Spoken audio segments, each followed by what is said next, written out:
Baik, saya mencoba untuk menyampaikan apa yang barangkali dipikirkan dan diharapkan untuk saya sampaikan terkait dengan peran dari intelektual Muslim di kawasan Asia Tenggara ya, terkait dengan bagaimana intelektualisme mereka kemudian berdampak kepada pencerahan, pembebasan, kemerdekaan daripada segala bentuk kolonialisme baik yang lama maupun yang baru. Saya mencoba menariknya dari sisi sejarah.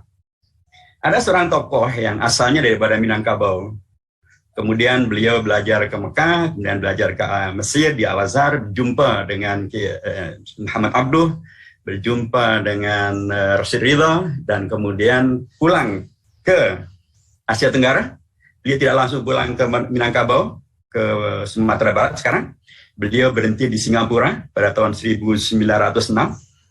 Dan kemudian di sana beliau membuat majalah Al-Imam dan kemudian menyebarluaskan pemahaman daripada Muhammad Abduh dan Rashid Ridha dalam majalah Al-Manarnya, pemahaman yang menghadirkan kesadaran tentang pentingnya menghadirkan pergerakan keagamaan, akidah, ilmu, sosial, masyarakat, membebaskan umat Islam, masyarakat Islam daripada kebodohan dan daripada penjajahan-penjajahan.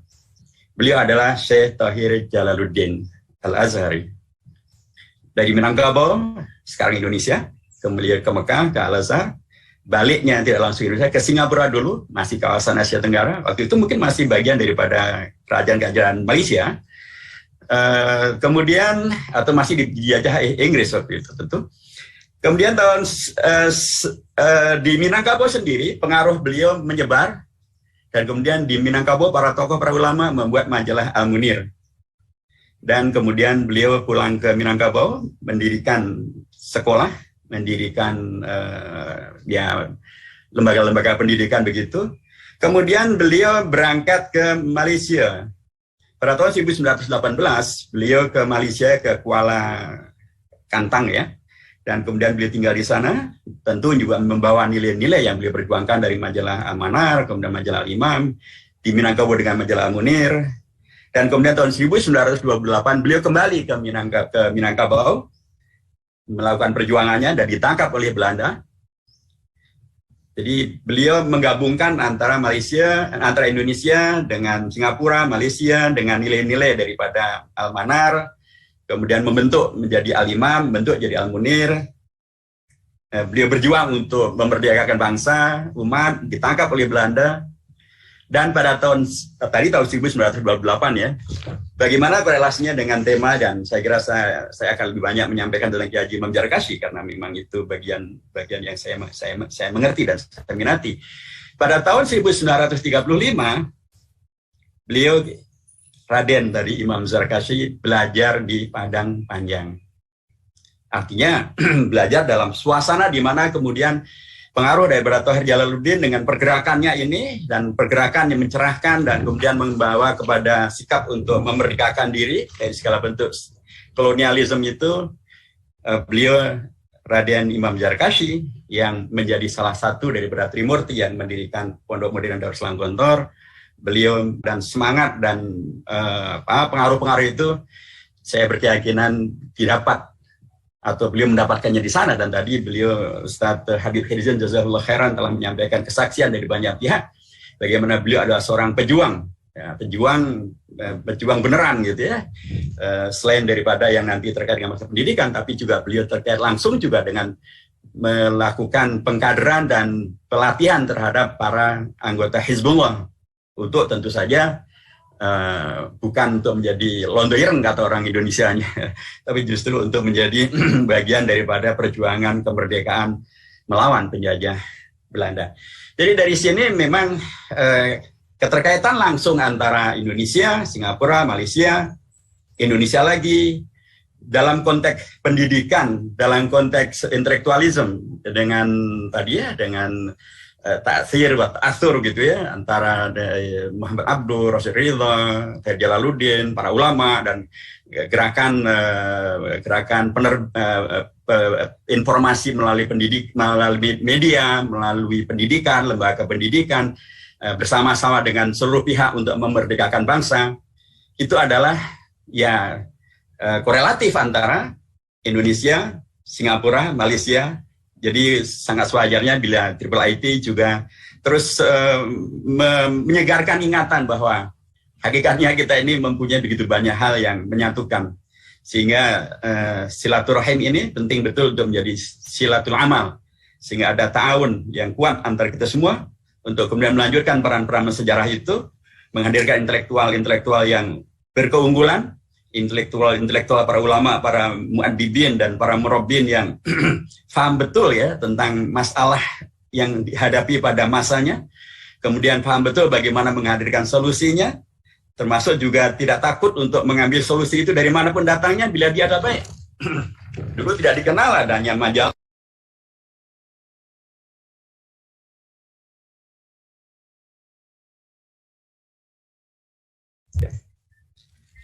Baik, tadi termute. Jadi dulu tidak dikenal ada dulu yang dikenal tentu ada kitab lah dikenal. Tapi namanya majalah belum. Apalagi majalah berkelas seperti Al-Manar belum ada. Majalah yang kemudian membuka wawasan terkait dengan masalah globalisasi, masalah Ghazul Fikri, masalah penjajahan asing, tentu tidak ada dalam kitab-kitab tuh pada zaman itu. Tapi Syekh Thohir Jalaluddin mengajarkan dan kemudian diikuti untuk kemudian kita tidak perlu takut ya untuk mengambil juga ilmu dari manapun juga untuk kemudian kita kembangluaskan. Nah, inilah yang saya pahami dari beliau Kiai Haji Imam Zarkashi. Beliau juga guru saya. Saya sangat beruntung bahwa saya masih mendapatkan bertemu secara langsung dengan beliau. Jadi kalaupun generasi sahabat barangkali saya siwar sahabat gitu ya. Kalau Ustaz Habib Zulkifli termasuk kibarus sahabat, saya siwar saja. Karena memang saya belajar di Gontor sampai tahun 1978. Saya tidak seberuntung Ustaz Habib Kirzin yang terus bisa melanjutkan sampai kuliah di Gontor. Saya cuma kuliah Mu'alimin saja. Kalau beliau sampai IPD waktu itu ya, Institut Pendidikan Darussalam. Kalau saya hanya sampai kuliah Mu'alimin dan kemudian itu juga subhanallah peran dari beliau yang sangat luar biasa. Saya pernah diajar secara langsung oleh beliau pada kelas 5 dan kelas 6 di kelas-kelas terakhir itu, dan tentu juga dalam kuliah saya pernah dikoreksi langsung oleh beliau. Tangan saya dipegang dan dikoreksi oleh beliau ketika waktu itu saya menjadi pramuka Gontor menyambut daripada tetamu daripada luar, dan format saya agaknya kurang tepat, jadi beliau ambil tangan saya diperbaiki. Sampai sedetil itu beliau memperhatikan murid-muridnya, dan itu luar biasa. Termasuk Gontor itu kan tradisinya dulu ya tidak memberikan syahadah gitu. Nah waktu itu saya diklasifikasikan untuk boleh pulang, tidak wajib mengajar di Gontor, dan saya pulang. Dan kemudian saya kembali ke Gontor untuk minta syahadah. Subhanallah, beliau memberikan kepada saya syahadah itu untuk melanjutkan belajar ke luar negeri. Dan kemudian saya diterima di Medina, S1, S2, dan S3. Ya, saya yakin itu bagian daripada karomah dan atau firasah beliau yang luar biasa. Dan qadarullah, saya sekarang malah jadi anggota Badan Wakaf dan malah diamanahkan menjadi ketua Badan Wakaf. Ya, rahimahullah rahmatullah ya. Mudah-mudahan apa yang beliau sangkakan baik kepada saya, kepada kita semuanya, bisa Allah jaga dan bisa kita realisasikan lebih baik daripada apa yang beliau jaga. Nah, beliau Kiai Haji Imam Zarkashi sebagaimana yang saya tahu dan saya baca dan saya rasakan adalah memang tokoh yang betul-betul gitu ya, memberikan kepada kita sebuah pengajaran tentang bagaimana menjadi intelektual Muslim sekaligus juga berperan serta di dalam kehidupan bermasyarakat, bahkan membebaskan masyarakat dari segala bentuk kolonialisme. Beliau memberikan keteladanan itu beliau memberikan pelajaran itu melalui keteladanan. Dan saya kira itu adalah pelajaran yang terbaik. Dan apalagi di pondok di Gontor salah satu yang diajarkan juga adalah mahfudzat yang mengatakan ilmu bila amalin kasyajari bila thamarin. Jadi memang keteladanan itu adalah satu hal yang beliau ajarkan, bukan hanya dalam konteks teori, tapi lakunya, perilakunya, perjuangannya, dan itu setiap hari disaksikan, dinikmati oleh para santri ya, tentu mudah-mudahan para santri yang sadar ya. Kalau di Gontor namanya santri yang yasdar gitu. Gontor kan bahasa Arabnya sering diterjemahkan dari bahasa Indonesia jadi bahasa sadar, bahasa Arabnya adalah yasdar gitu. Jadi baik santri yang yasdar, yang sadar, tahu betul bahwa beliau adalah, kalau lagi-lagi ungkapan di Gontor ada ungkapan ad-dunya madrasatun kubro. Dunia ini adalah madrasah terbesar, terbuka. Siapapun kemudian bila menyadari sesungguhnya dia sedang berada di dalam madrasah itu, di mana dia belajar. Belajar kehidupan, belajar nilai, belajar ilmu, belajar laku, belajar perjuangan, belajar pengorbanan, termasuk belajar menjadi sukses. Dan beliau berikan itu semuanya. Termasuk sukses berperan serta di dalam tadi membebaskan diri, membebaskan masyarakat, membebaskan negara dari kolonialisme. Nah, keteladanan beliau itu memang kemudian tadi Ustaz Habib Irzian sudah menyampaikan, diwujudkan di dalam sebuah ungkapan yang sangat populer dan selalu diajarkan kepada santri-santri di Gontor. Ungkapannya adalah yang disebut dengan panca jiwa daripada Gontor. Nah, panca jiwa Gontor itu betul-betul dihayati oleh beliau, diajarkan, diteladankan, dan itulah sesungguhnya prinsip-prinsip untuk menghadirkan para mu'addidin, para mu'allimin, para duat yang sekaligus dalam dirinya ada intelektualisme yang tinggi, ada amal yang nyata, ada kontribusi beramal amal sosial, amal soleh yang luar biasa dengan masyarakat, termasuk juga menggapai bagaimana itu bisa jadi sukses. Karena beliau bukan hanya teladan dalam konteks berjuang, tapi juga beliau teladan dalam konteks sukses berjuang. Dan itu penting. Kadang-kadang sebagian pihak, gitu, sebagian kita hanya berbicara tentang berjuang yang kemungkinan ujung akhirnya hanya gagal, gitu. Padahal harusnya kalau kita kembali kepada Al-Quran As-Sunnah dan sirahnya Nabi Muhammad SAW, semuanya mengajarkan tentang berjuang itu ya ada tantangannya, ada yang harus dihadapi. Tapi ujung akhirnya bukan gagal, ujung akhirnya adalah berhasil. Itulah karenanya Rasulullah dinyatakan sebagai kuntum khaira ummatin ukhrijat linnas, Rasulullah dan para sahabatnya. Dari selahnya Rasulullah dikatakan wa ma arsalnaka illa rahmatan lil alamin. Dan peristiwa terakhir beliau yang sangat heroik adalah yang disebut dengan Fathu Makkah.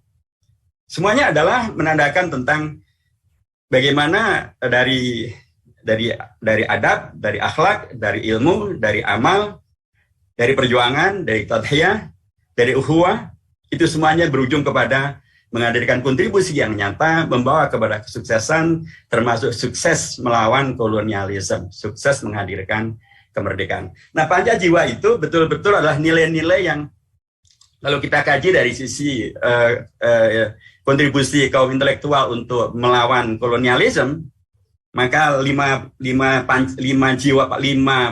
panca jiwa Gontor itu betul-betul adalah landasan yang luar biasa.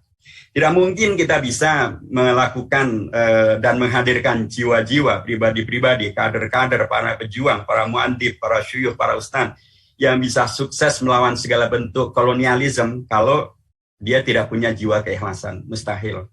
Kalau sejak dari awal perjuangan itu sudah vested interest, sudah punya kepentingan tertentu, ya nanti akan muncul adalah pragmatisme. Nah, pragmatisme tidak akan menghadirkan kemenangan dalam jangka panjang. Menang sesaat, tapi tidak menang dalam jangka panjang. Karenanya beliau ajarkan betul tentang keikhlasan ini. Dan saya tegaskan bahwa panca jiwa Gontor ini sekalipun dinamakan panca jiwa Gontor sesungguhnya adalah universal dia. Dia bisa berlaku di mana saja dan untuk siapa saja di zaman kapanpun. Ya, saya ingin kembali ke jiwa keikhlasan itu. Dia, kalau kita bicara tentang masalah etika, di mana etika menjadi sangat dipentingkan karena bahkan kita tahu bahwa Islam kemudian berjaya di kawasan Asia Tenggara karena didakwahkan dengan etika, dengan adab dan dengan akhlak. Nah, kalau dikaitkan dengan etika, maka keikhlasan itu akan menghadirkan manusia-manusia intelektual yang siap untuk ditempa, menjadi hebat, menjadi pejuang, menjadi kontributor peradaban, menghadirkan amal soleh yang sebanyak-banyaknya. Dia murid atau santri ataupun generasi muda, kalau dia ikhlas, dia ibarat gelas kosong. Dia siap untuk menampung apa saja. Dan apa saja itu kalau itu diberikan oleh seorang kiai, seorang ustadz, seorang pemikir, seorang praktisi, seorang mujahid, seorang dai, pasti hanya akan diisikan dengan hal yang semuanya serba baik.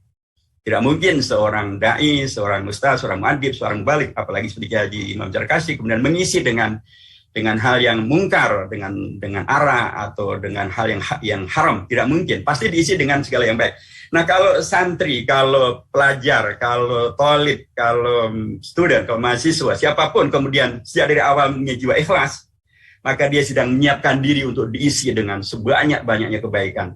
Baik kebaikan dalam konteks keteladanan, amal, kontribusi, tadhiyah, pemikiran, apa saja. Dan itu akan menjadikan dirinya mempunyai atau menjadi pintu besar untuk menjadi orang-orang besar, untuk menjadi pejuang-pejuang besar, untuk kontributor-kontributor besar, karena dia menyiapkan diri untuk ikhlas gitu ya, menerima segala kebaikan-kebaikan itu. Yang kedua, kalau kita bicara tentang yang jiwa yang kedua adalah kesederhanaan. Ini juga luar biasa, karena tidak mungkin kemudian perjuangan ini, apalagi melawan penjajahan. Terus dari awal yang muncul dalam diri para pelajar, para intelektual adalah jiwa foya-foya, jiwa materialistik, jiwa hedonistik. Tidak mungkin. Tetapi ketika kemudian yang hadir adalah jiwa untuk menghadirkan kesederhanaan, maka dalam diri sang mahasiswa atau sang santri atau siapapun juga, manusia, pejuang siapapun juga, maka dia sudah mempunyai kesiapan untuk menghadirkan perjuangan yang maksimal. Dan inilah yang terjadi. Seluruh pahlawan bangsa dimanapun juga mereka berada, di Malaysia kan, di Indonesia atau di mana saja, pasti awalnya mereka adalah para pejuang dengan kesederhanaan. Tidak ada para pejuang yang dimulai dengan foya-foya. Tidak ada.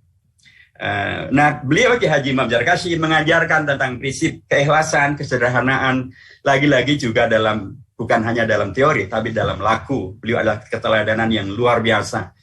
Beliau dengan segala latar belakangnya yang luar biasa tadi, beliau tampil sebagai tokoh yang sangat ikhlas. Begitu ikhlasnya sampai beliau bahkan mewakafkan dengan 3 tokoh kakak-kakaknya di Trimurti, mewakafkan Gontor itu, tanah Gontor menjadi untuk Allah SWT melalui atau untuk pendidikan keumatan. Keikhlasan yang luar biasa. Keikhlasan beliau memimpin dan semuanya tanpa digaji, tanpa itu luar biasa. Dan itu menghadirkan, tidak sulit karenanya untuk menghadirkan kesederhanaan karena sudah dibiasakan dengan sikap keikhlasan. Sikap berjuang dalam konteks keikhlasan akan menghadirkan kesederhanaan. Kesederhanaan yang bukan berarti harus artinya adalah kemudian menjadi anti terhadap kekayaan atau anti terhadap sarana-sarana modern untuk menangkan perjuangan, anti terhadap kerjasama dengan siapapun untuk kemudian bisa menghadirkan jaringan yang lebih luas untuk sukses.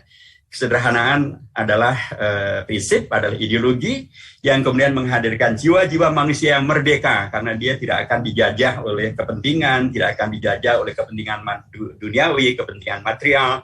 Dan pendidikan yang dia terima akan membuat dia semakin kokoh dan kuat karena dia mengetahui bahwa kesederhanaan bukanlah artinya adalah pertama kemudian bertentangan dengan ajaran agama, sehingga kalau sederhana artinya adalah harus kufur, atau sebaliknya sederhana bukan berarti kemudian menjadi gagal, karena agama kita mengajarkan Rasulullah adalah teladan agung kita. Ki Haji Imam Zarkashi dalam konteks adalah teladan agung, teladan kita dalam pendidikan di Indonesia. Dan 2 tokoh menghadirkan keteladanan tentang kesederhanaan, tapi ujungnya apa? Sukses yang luar biasa. Kemudian juga sikap berdikari. Lagi-lagi tidak mungkin kita bicara tentang masalah kontribusi daripada kaum intelektual untuk membebaskan bangsa dan negara dari kolonialisme dalam beragam bentuknya. Kalau sikap hidupnya adalah sikap hidup yang tidak berdikari. Kalau sikap hidupnya justru menggantung kepada orang lain. Kalau sikap hidupnya selalu menunggu bantuan daripada orang lain. Apalagi kalau orang lain ini adalah yang ideologinya akan menjajah.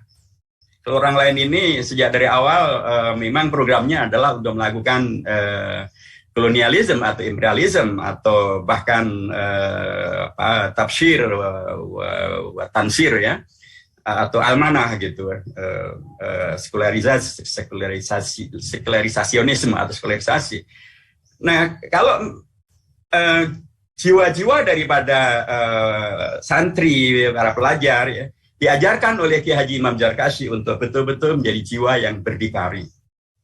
Sehingga karenanya salah satu daripada mahfudot ya, ungkapan-ungkapan yang populer di Gontor yang menjiwai betul oleh para santri, ada ungkapan bahwa kidu syai'i la yu'tih. Kalau Anda tidak punya, ya Anda tidak bisa memberi. Kalau Anda tidak punya sikap dan jiwa berdikari, bagaimana Anda memberikan berdikari? Dan karenanya bebas merdekanya bangsa dan negara dan umat dari penjajahan asing.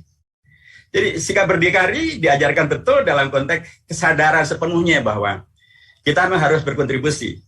Karenanya kita harus bebas merdeka dari ketergantungan dan apalagi dari dijajah oleh bangsa-bangsa yang asing. Dalam konteks berdikari inilah kemudian di Gontor kita diajarkan ya untuk begitu banyak kegiatan-kegiatan. Jadi beliau mengajarkan nilai ini selain dengan keteladanannya. Beliau Gontor sangat berdikari begitunya, dan bahkan beliau mewakafkan tanahnya sehingga Gontor bisa berdikari. Sekalipun juga ditegaskan bahwa bukan berarti anti dibantu, tapi jelas sekali bantuan itu harus yang nuansanya adalah menghadirkan berdikari, bukan membantu yang justru akan menelingkung, menyerimpung dan atau akan menghilangkan daripada sifat daripada berdikari itu. Beliau ajarkan itu dalam konteks norma, tapi juga beliau ajarkan dalam konteks keteladanan, dalam konteks laku, termasuk juga dalam konteks kegiatan. Diinternalisasi betul sikap-sikap berdikari itu di dalam keseharian para santri. Sejak mereka di asrama, sejak mereka dalam kegiatan, sejak mereka kemudian diajarkan untuk menjadi bahasa di Gontor mudabbir, artinya pengurus ya, pengurusi ya, pada tingkat di asrama atau di tingkat organisasi pelajar gitu ya. Sehingga kemudian santri-santri sangat terbiasa untuk berdikari. Dan juga diajarkan tentang nanti terutama kita di sepanjang kelas kita diajarkan begitu banyak kegiatan kegiatan keterampilan gitu ya. Ada yang ikut nanti mungkin terkait dengan masalah komputer, kursus komputer, kursus terkait dengan masalah masak-memasak. Saya ikut dulu kursus masak-memasak. Ikut juga kursus dulu waktu periode saya belum ada komputer, mas ketik ya, mesin ketik. Saya ikut kursus mesin ketik, saya menjadi typist tercepat di Gontor. Jadi itu ada kursus pencaksilat, ada kursus termasuk nanti juga kursus yang terkait dengan masalah ekonomi. Nanti kita di kelas 6 dia dibawa kepada apa yang disebut rehla iktisadia. Kita diajarkan langsung bagaimana berdikari juga dalam konteks terkait masalah ekonomi. Kita diajak bertemu dengan para pengusaha macam-macam pengusaha. Jika dengan demikian maka pengajaran terkait dengan masalah berdikari ini membawa kepada santri-santri, pelajar-pelajar yang betul-betul menghadirkan jiwa yang berdikari, jiwa yang bebas merdeka. Supaya dengan cara itu maka dan untuk itu diberikan sarananya. Jadi bukan hanya disuruh berdikari dan kemudian tidak diberikan jalannya bagaimana untuk berdikari, diberikanlah jalan itu. Kalau berdikari dalam konteks pemikiran, ya sudahlah, itu ajaran-ajaran di Gontor semuanya mengajarkan itu. Berdikari dalam konteks sikap, diajarkan semuanya. Tapi berdikari supaya tidak mudah goyah akibat daripada masalah ekonomi, karena kebanyakan daripada terjadinya kolonialisme atau imperialisme itu adalah melalui jalur ekonomi. Dulu para penjajah asing datang ke Indonesia, baik ke Indonesia maupun ke Malaysia, dengan diantaranya adalah bukan hanya mereka mengambil kekayaan alam Indonesia, ekonomi kita dikuasai oleh mereka, tapi mereka juga menyuap ya, memberikan riswah kepada para penguasa-penguasa, para raja-raja pada waktu itu, para tokoh waktu itu, disuap supaya bisa dibeli, supaya bisa diambil hatinya, ideologinya, berpihaknya tidak lagi kepada bangsa dan negaranya, tapi kepada kepentingan daripada para kolonialis. Nah, karenanya supaya ini bisa dihilangkan, karena amrun biwasa ilihi, kalau kita diperintahkan melakukan sesuatu, maka wasilahnya juga diperintahkan. Kita diperintahkan, Gontor memberikan saran aneh bila nanti alumni-alumni Gontor, selain juga yang kemudian mendirikan pondok pesantren, selain yang kemudian menjadi rektor, menjadi dosen, menjadi politisi, macam mana nih, banyak juga yang menjadi pebisnis yang sangat luar biasa. Dan bahkan mereka sekarang sudah membentuk satu grup namanya Forum Bisnis Alumni Gontor, Forbis. Begitulah. Jadi berdikari ini diajarkan dengan luar biasa. Ukhuwah Islamiyah itu adalah poin yang ataupun panca jiwa yang keempat. Ukhuwah Islamiyah memberikan penegasan tentang bahwa sikap hidup untuk kemudian bisa menghadirkan kontribusi, membawa kepada kemerdekaan diri umat bangsa, itu tidak mungkin bisa dilakukan bila sikap hidup kita adalah anania. Kalau sikap hidup kita adalah menang-menangan, egoisme gitu ya, merasa benar sendiri, merasa hebat sendiri, merasa menang, merasa nggak perlu dengan orang lain, tidak perlu berukhuwah. Mustahil, itu tidak akan bisa terjadi. Hanya jiwa-jiwa yang berukhuwah Islamiyah lah yang mempunyai potensi untuk berkontribusi, meningkatkan ilmunya, meningkatkan amal solehnya, meningkatkan kontribusinya, dan termasuk juga kemampuan untuk membangun solidaritas, membangun komunikasi, membangun kerjasama dengan siapapun untuk kemudian bisa menghadirkan kemenangan melawan penjajahan. Penjajahan di Indonesia tidak mungkin bisa diatasi kalau masing-masing pihak ngotot dengan maunya sendiri. Ormas Islam maunya harus dituruti sendiri, partai Islam harus dituruti sendiri, kalangan Kristiani harus, kalangan kebangsaan harus. Kalau begitu nggak akan ada Indonesia merdeka. Tapi yang terjadi, Kiai Haji Imam Zarkashi mengajarkan hal yang itu berlaku di dalam perjuangan memerdekakan bangsa Indonesia. Kalau kita baca tentang bagaimana hadirnya Pancasila misalnya, itu adalah produk daripada terjadinya ukhuwah Islamiyah itu. Bagaimana dari BPOPK, Panitia 9, PPKI, termasuk hadirnya NKRI bagi Indonesia, itu adalah produk daripada ukhuwah Islamiyah. Jadi para ulama kita dahulu, para pejuang kita dahulu yang kemudian memahami betapa Islam mengajarkan kontribusi untuk menghadirkan bangsa yang merdeka, itu tidak diajarkan dalam konteks egoisme atau anania. Tapi diajarkan untuk melakukannya dalam konteks ukhuwah. Jiwa berukhuwah inilah yang penting untuk terus selalu bisa dikedepankan, sehingga dengan demikian maka kaidah daripada ba'dul himmat talafna fi itu adalah kaidah yang luar biasa yang menjadi pijakan ukhuwah Islamiyah dalam konteks operasional untuk kemudian kita bisa maksimalkan potensi menghadirkan bangsa yang merdeka melalui keikutsertaan yang permanen daripada warga bangsa. Karena mengapa saya kata permanen? Karena kalau kita, para warga bangsa, para intelektual, para santri memahami bahwa kita punya jiwa ukhuwah Islamiyah, maka kita tidak melihat yang pejuang yang lain sebagai musuh. Kita tidak melihat pejuang yang katakan tidak. Ukhuwah Islamiyah akan kemudian memberikan sikap yang sangat jelas tentang kapan nata'awan dan kapan kita saling memberikan kita. Tapi tujuan besarnya tetap akan bisa kita lakukan bila jiwa-jiwa ukhuwah Islamiyah itu selalu ditempa, selalu dikaji, diberikan keteladanan, dan lagi-lagi keteladanan menjadi salah satu bingkai yang sangat penting. Dan di situ Kiai Haji Imam Zarkashi adalah teladan yang luar biasa dalam konteks ukhuwah Islamiyah. Dan yang terakhir tentu adalah jiwa bebas. Nah, kalau jiwa bebas ini ya sudah otomatis. Artinya bebas dari penjajahan, bebas dari penjajahan yang lama maupun yang baru, tapi juga bebas untuk kemudian berkontribusi secara maksimal kepada dan dengan siapapun untuk kemudian bisa menghadirkan kemerdekaan itu, melawan dan mengalahkan kolonialisme yang sekarang ini bentuknya semakin beragam, tapi juga semakin tajam, semakin halus, semakin pintar, semakin culas, semakin licik, semakin tega, semakin mempergunakan apa saja, termasuk logika Quran dan hadis dipakai, tapi dengan cara yang sudah diputar balikkan maknanya. Termasuk juga mengadu domba antar umat dengan cara yang sangat luar biasa, dan itu harus betul-betul kita waspadai. Dan Kiai Haji Imam Zarkashi telah mengajarkan tentang jiwa bebas dalam dua bentuknya sekaligus. Nah, inilah yang saya lihat dari alumni-alumni Gontor, banyak sekali yang bisa mempraktekkan prinsip-prinsip itu, sehingga banyak sekali alumni-alumni Gontor yang mempunyai peran yang secara terbuka dan sangat langsung bisa dirasakan manfaatnya. Ketika mereka menjadi ketua PBNU, Kiai Haji Hasyim Muzadi, menjadi ketua PP Muhammadiyah, Kiai Haji Jin Samsudin, menjadi ketua MPRS Dr.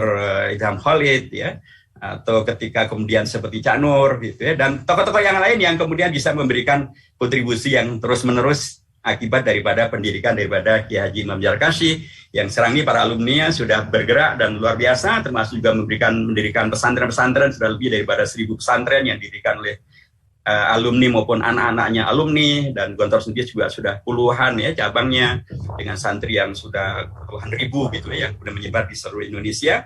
Dan terakhir sekali, kalau kita sekarang berada di tahun 2020 dengan masalah COVID-19-nya, maka di Haji Muzarkasi ada sebuah keteladanan bagaimana tahun 1920 juga ada pandemi, yaitu pandemi flu Spanyol, yang dampaknya pun kalau menurut laporan korbannya di Indonesia sampai 1 juta orang, waktu itu namanya Hindia Belanda. 1 juta orang zaman itu adalah jumlah yang luar biasa, sangat besar, karena ketika Indonesia merdeka jumlah penduduk Indonesia hanya 47 juta. Sekarang sudah 260 juta lebih. Kalau 1 juta berarti hampir seperempat puluh ya. Oh, jauh lebih banyak daripada korban COVID-19 sekarang.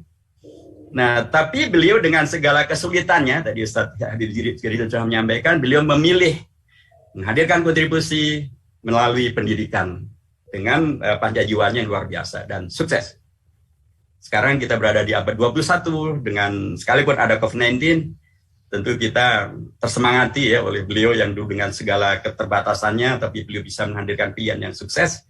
Tentulah sekarang tantangan COVID-19, sekarang kita ditakut-takutin ya, katanya ada varian baru daripada Afrika Selatan. Kita tetap harus waspada. Tapi bukan berarti kita tidak bisa melakukan apapun. Khudhu hidrakum fanfiru. Barakallahu fikum jami'an. Hafizakumullah. Mohon maaf bila berkepanjangan. Mudah-mudahan ada manfaatnya. Barakallahu fikum. Wallahu ma'akum. Lan yatrakum amalakum. Wassallallahu wasallam ala sayyidina Muhammadin wa ala alihi washabihi. Wassalamualaikum warahmatullahi wabarakatuh.